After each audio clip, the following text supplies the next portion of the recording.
Okay.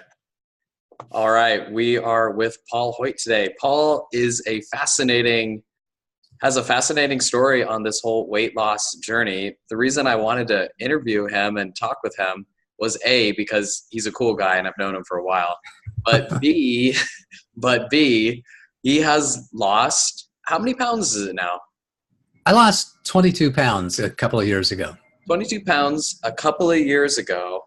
And as I talked with Paul, he didn't go on any crazy diets. He didn't really do anything that crazy, which is what weight loss enlightenment is about. It's about doing things differently.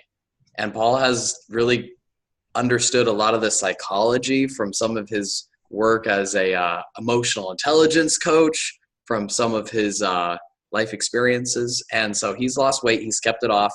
He really understands the psychology and the self-talk aspect of weight loss. So that's what we're going to be talking about today with Paul. Paul, when did you realize you needed to lose weight, and what was the first thing that went on through your mind? I realized that I needed to lose weight when I had an opportunity to put on a suit again for like the first time in 7 or 8 years. I was going to a conference. I was awarded the opportunity to be a speaker at the conference, actually to be on a panel of judges for a pitch conference. The name of the conference was Freedom Fest. I mean, we're talking thousands of people in the audience, and I had the opportunity to be on stage as one of the judges, one of the panelists. And I decided it would probably be best to wear a suit. So I went to the closet, I picked out that old suit, and you know what? That didn't fit. It just flat didn't fit, because I bought my suit when I weighed 140 pounds, and I was at 157. So it was just not going to work. And I realized, man, I've got like 60 or 80 days here. I should really try to lose 5 or 6 or 10 pounds so I can be more comfortable in the suit. It was that simple. That was my why. That was my triggering event. And that, as we're talking about, some of the mindset aspects around weight loss, that's one of the fundamental things that everybody needs to grab hold of, and that is the why. Why am I doing this? For some people, it's going to be like me. I want to fit in my suit, or I want to fit in that red dress. So when I go to my high school reunion next May, I will be at my best. There could be, or, I'm going to a wedding, in 90 days, or I hope I'm going to a wedding in 90 days. I'd like to look better and feel better whenever that happens. And for some people, it's not a positive thing like that. It's that they wake up one day and realize that, hey, I'm unhealthy, I'm miserable, my doctor says I've got to lose weight. But really, whatever your why is, it's real important for you when you start your journey is to understand that why and put that why out in front of you every single day, because it really will help you shift your mindset, and it'll help you focus on that. There's an old saying that says that, if you keep your eyes on that mountain peak, keep your eyes on that vision that you want to pursue, that the little blocks, stumbling blocks, the potholes along the way don't bother you that much, because that's not where your focus is. It's not on the moment and the trials and tribulations and the pain of the moment. Your focus is on that vision, on that what you want to accomplish. So that was mine. Mine was pretty trivial and simple. I didn't want to buy a new suit. I wanted to fit in that old suit that I hadn't worn in 7 or 8 or 9 years. And to do that, I needed to make a change. Got it. How did you keep it in front of you? How did you keep it top of mind over the time you lost the weight? It really wasn't that hard. With most things that are habits, you take about 3 or 4 days of willpower, of stopping what you were doing in the past that was causing you to gain weight and changing your habits. And then, new habits start to emerge. I'm a big fan of habits, whether it be with exercise or whatever. And I've been a student of habits long enough to know what it takes to form a habit. So I really focused on the habits of changing my diet and changing the way that I was, thinking about food. And it didn't take very long at all, 3 or 4 days. And then after that, it was like, every week that went by, this event was coming up sooner and sooner and sooner. So it was pretty easy for me to keep my eye on that prize. And when you changed some of your food habits. It sounds like you changed what you're eating, but you also mentioned you thought about food differently. When you say you thought about food differently, was that a habit or was that just a mental shift? Did anything go like, what happened when you thought about food differently? Well, and that's one of the keys as well. When you thinking about food differently, especially in terms of thinking about food as fuel instead of thinking about food as entertainment or comfort. Because what we're really doing when we're changing our habits is our conscious mind is doing battle with our subconscious mind. Our subconscious mind, the lizard brain, has all of these habits built up in it about what it wants to eat and how much it wants to eat and how often it wants to eat. And these are habits that are built up in it. And any time that we're looking to change a habit, especially like an addiction, some habits have real, very quick chemical responses associated with the habit, which eating food certainly does. Then it takes a little extra willpower to focus on that. So one of the things that I do is think about food differently. Food is fuel, not entertainment, was one of my favorite things that I would say to myself. And I did what I would encourage everybody to do, which is to have a series of mantras or mindset shifting self-talk that I would use before meals, whenever I got hungry, when I woke up in the morning, etc. And one of those was fuel is food. Food is fuel. It's not entertainment. And think of it that way. Were you entertaining or distracting yourself with food previously to this time period in your life where you changed things?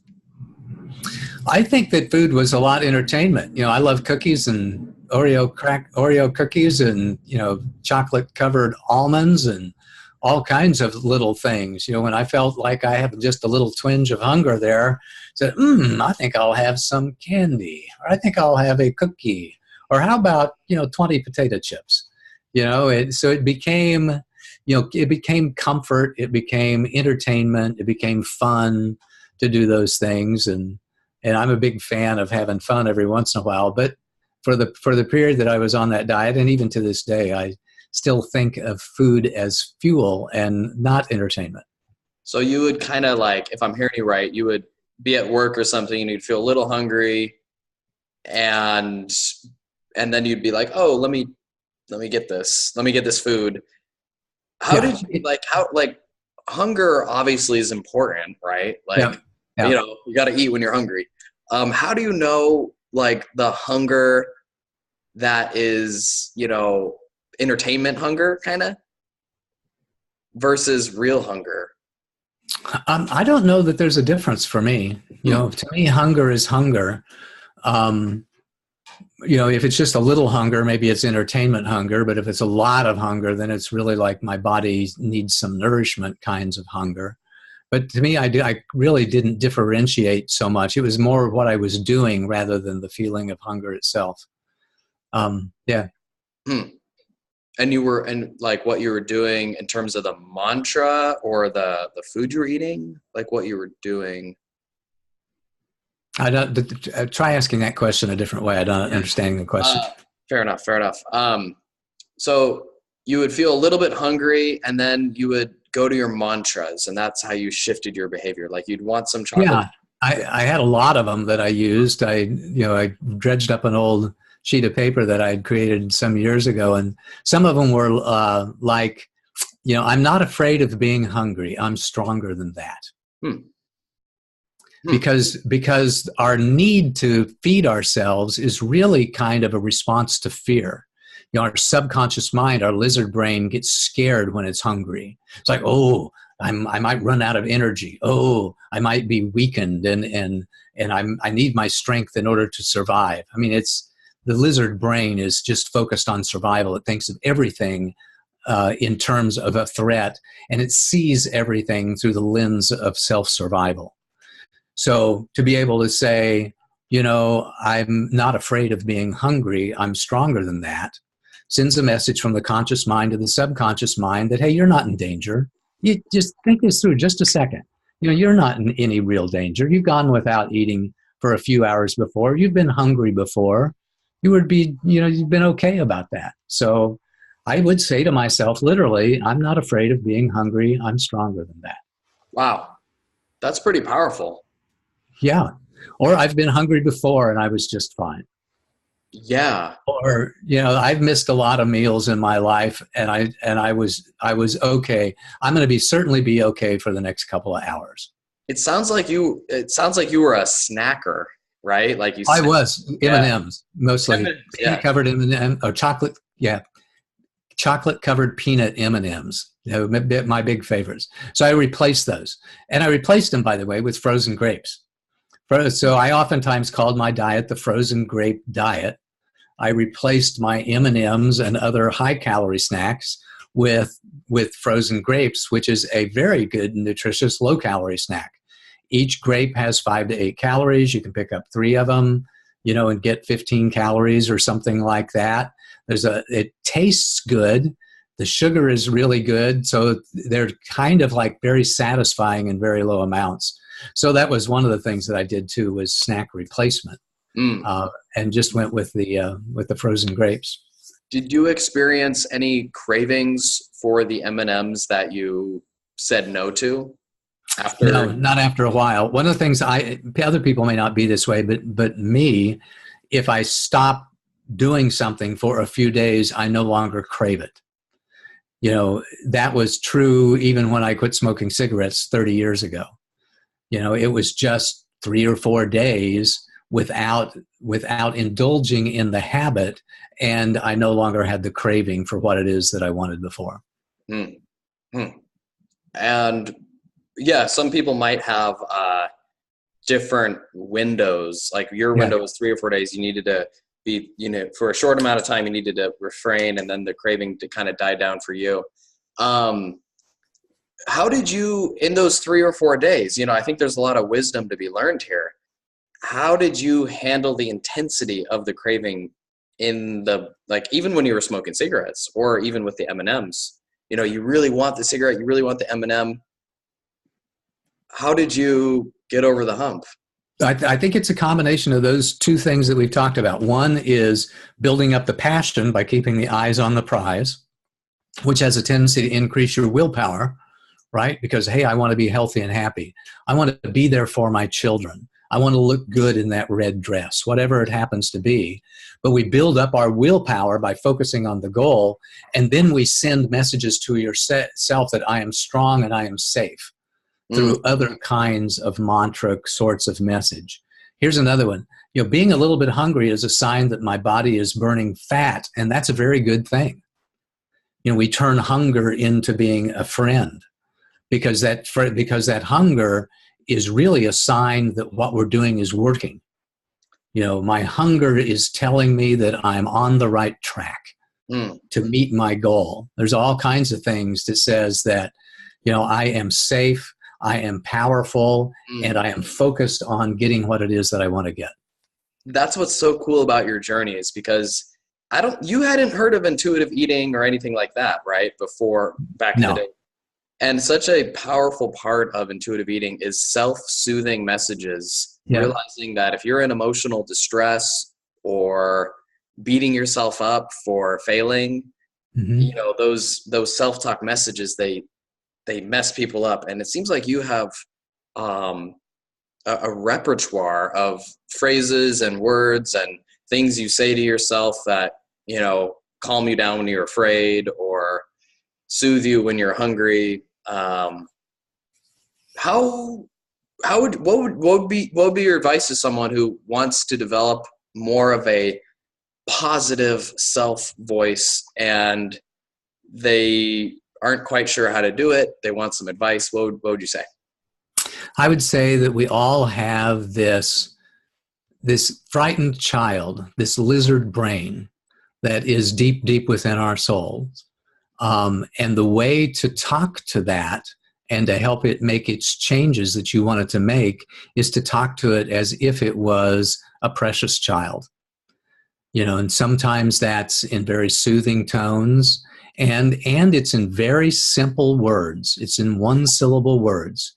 You're safe. You're going to be okay. Just let it be. Just let it go for now. Take a breath. You'll be fine. Speak to yourself as if you were speaking to a troubled 2-year-old child that was afraid of something that they really didn't need to be afraid of, like lightning or the wind in the trees or something like that. And you are the nurturing parent who comes along and says, there, little one, you'll be fine. You'll be safe. You're going to be okay. Because that's who we are on the inside. That is the nature of our subconscious mind, and that lizard brain that we have that's controlling all these habits, is that it is much more like a frightened child than it is, a powerful beast of a lion. And to talk to us in very simple terms and in very nurturing and soft tones is the best advice that I could give somebody. Wow. That's so powerful. That's so powerful.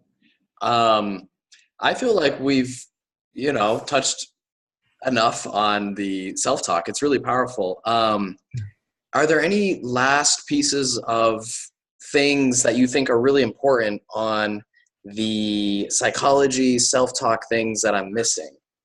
I don't know that you're missing anything, but I can talk for hours about self-talk. I know. Yeah. So the big deal about managing your weight is really about managing your self-esteem and your self-image. It's really about feeling powerful and comfortable in your own skin. So anything that you can do to increase your personal self-confidence, whenever your confidence goes up, your fear goes down. Whenever your fear and anxiety goes down, that subconscious mind is willing to let go. It's not quite as resistant as it was before. So anything that you can do that is empowering, that builds you up, increases your likelihood of being able to change those habits and makes it easier for you to change those habits. So focus on the things that you do well. Focus on empowering messages. Hang around with people who respect you and nurture you and care for you and will remind you what a powerful person that you are. And, as your self-confidence increases, your baseline anxiety decreases, and making changes in your life, whether it be a habit or any other change in your life, becomes that much easier because you're doing it from a place of greater strength and power.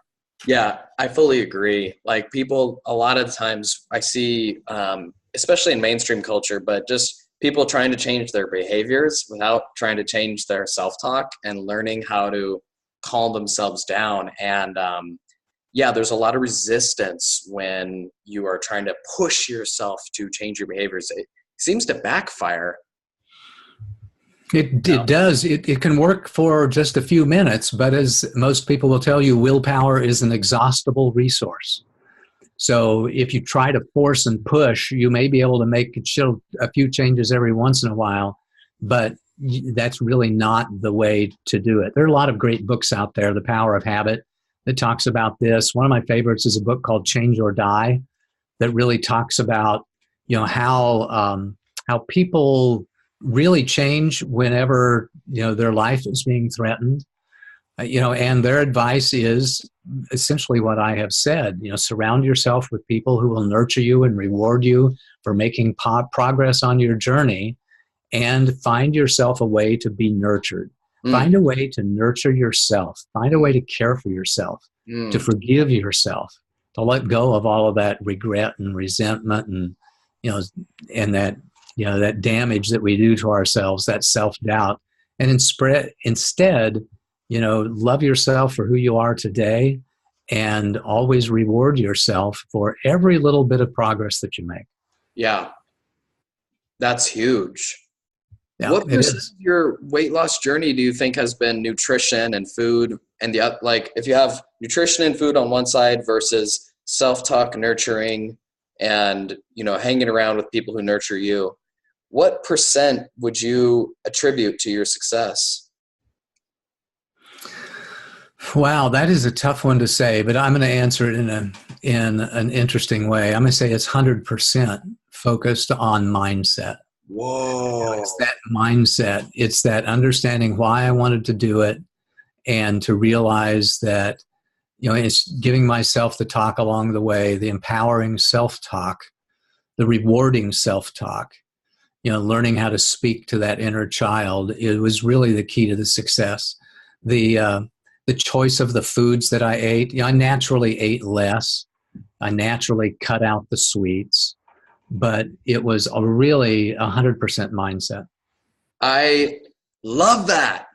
Yeah, I can't tell you how many times I see people, they have the inner resources, they have the wisdom within, and if they can connect to it in a consistent way, they can start pretty easily making some changes. Like, people know, they already know how to eat. Like, people know what healthy food is and what's not. It's just like having the inner voice, that inner, yeah, like having that voice choose the healthy food, not the voice in your head, but the voice in your heart, and tapping into that and being able to be calm enough to listen to that voice and trust it and follow it.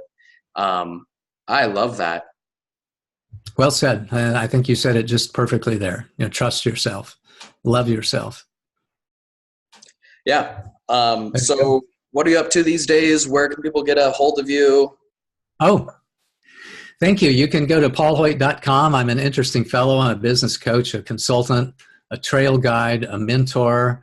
I tried to figure out ways to describe all of the ways in which I help other people, but it's very difficult to do. But I encourage you to go to paulhoyt.com. And if you're a business owner, especially take a look at the free resources that are available there. There are several different courses. There's well over 100 hours of training videos, a library with dozens and dozens of templates for agreements and expense reports and all kinds of different things that I try to give back to the folks that are there. And if there's a way that I can support you in your journey in business, or as a personal coach or a life coach or a spiritual coach, then by all means, give me a call. I'd love to talk to you about how I can support you. Absolutely. Absolutely. And you got a book on the way? Maybe? I've got several books on the way. I've written a few books. The Practice of Awakening, The Practice of Awakening 2, The Practice of Awakening 3 is in the works right now. In the last few years, I wrote a book called The Levels of Creation, wrote another book called Curing Racism. And the book that I had just kind of dropped the rough draft on the manuscript on last Friday is called Surprises on the Road to Enlightenment.